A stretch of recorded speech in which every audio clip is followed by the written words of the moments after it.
Ladies and gentlemen, Dr. Lew is here. Now, did you know that most of the conditions that you suffer from hail from two things?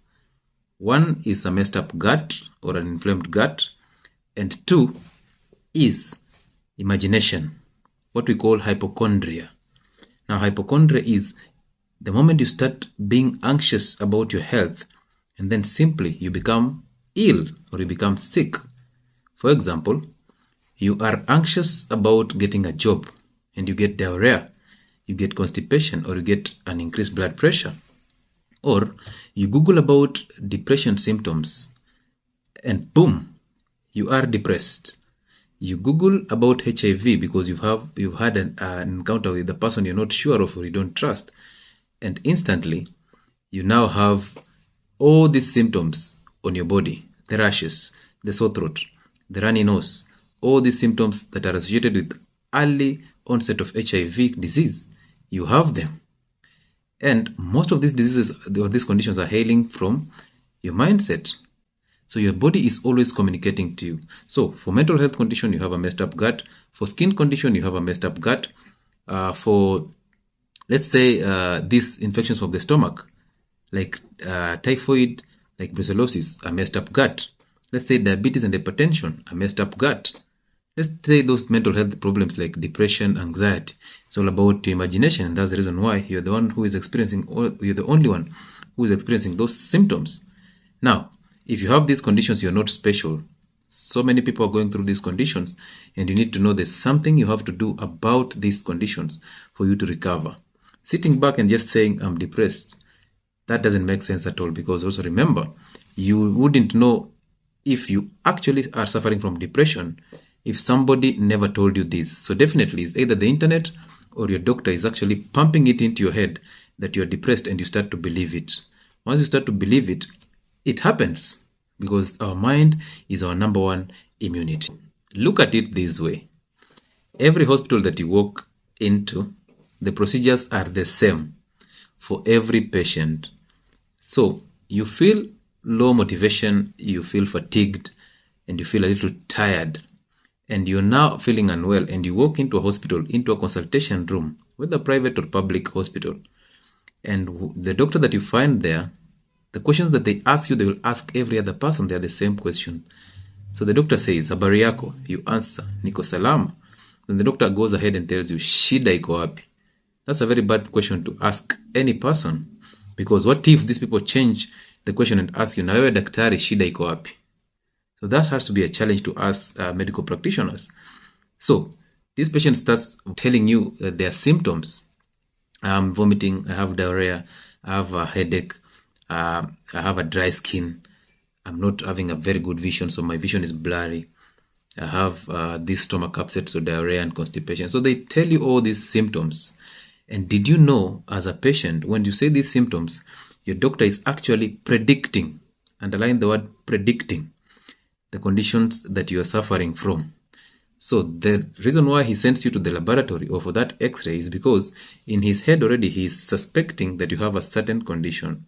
So he just wants to confirm his predictions through lab tests. Now, you've given all these symptoms, and most of them are gut symptoms, and the doctor sent you to the lab with a Widal test, the typhoid test, H. pylori test, which is basically an antibody test, and also maybe a Brucella antibody test. These are the tests that I've just told you in this channel, and I will repeat, they are scams. These are tests that do not predict what you're going through. Actually, they don't confirm anything, because if you've had an exposure to typhoid or Brucella before, you already have these antibodies in your system, and therefore this test will always stand positive. So, of course, your doctor had in his mind or her mind that you have typhoid or brucellosis or even malaria. Then you go to the lab, take a Widal test, it turns positive. Of course it will. Then you come back and the doctor writes a prescription. Now you are confirmed to have typhoid. This doctor did not do a holistic examination on you. Remember, in medicine, appropriate healthcare or great healthcare begins with adequate patient history. And therefore, if your doctor has not asked you about water intake, your diet, your stress levels, your nature of work, your family, whatever, any other past medical history, your general health and wellness. If your doctor has not asked you about that, then you are doing the wrong thing. Because remember, sometimes you walk to the hospital when you just have a headache and you think you're sick. And in real sense, the only thing that you need is water that has salt for you to hydrate. Once you hydrate, and then all these headaches disappear. But you go there, and then since you have a headache, I'll send you to the laboratory, go take a test. The test turns positive, and automatically you're on antibiotics all the time. These antibiotics are messing up your gut. These antibiotics are expensive, so you're spending money on them. Those lab tests are expensive, you're spending money on them. And you walk out of the hospital, and apparently you go and take these drugs with water. So you get hydrated, and then you heal miraculously.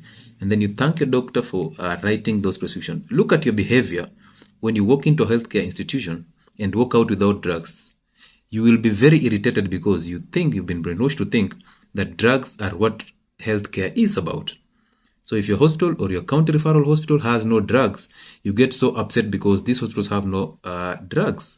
I don't have a problem with that because those hospitals are supposed to have drugs because they're for emergency care and stuff, and somebody might be eating your money. But the point is, drugs are not healthcare. Healthcare is a holistic thing, straight from DAS, and that's why we have all these departments in hospitals. Now you are sent to your nutritionist, and they prescribe fruits. They tell you to moderate carbohydrates. They tell you that raw salt is worse than the cooked salt, and you go ahead and use these prescriptions. You enjoy your food without salt, and you're not recovering from these conditions. That tells you there's something you're doing wrong. So doctors, your body speaks to you. The symptoms are what you are experiencing, and your doctor has no control over that. And therefore, it's only right that you take care of yourself and start trusting yourself more than you trust a doctor who is actually using what you're telling him, how your body is talking to you. He will use that to predict what you're suffering from. So, a shout out to those doctors who are doing the best jobs. Shout out to those doctors who are taking adequate medical history.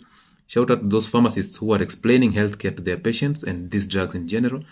But mostly, those people who are reluctant, those doctors who are reluctant, ask them questions. If you're a client, our role here is to bridge the gap between the general public and healthcare, so that this gap doesn't exist. We need concordance. We need to understand the healthcare from a patient's perspective. Now that we have the knowledge about healthcare, how about that person who doesn't have the knowledge about healthcare? We need to understand from his perspective, what is his beliefs?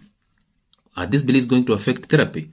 What is his stress levels? What is how much hydration does he go through? Does he take water? Does he take salt?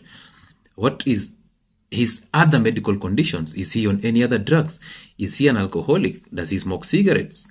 Okay, what is his nature of work, and what are the stress levels? What is his ambitions? Is he afraid of the future? Is he anxious about things? What are his fears? Once you get all this holistic approach, and then it will be easy for you to even attend to these people with adequate health care. So let's not prioritize only drugs.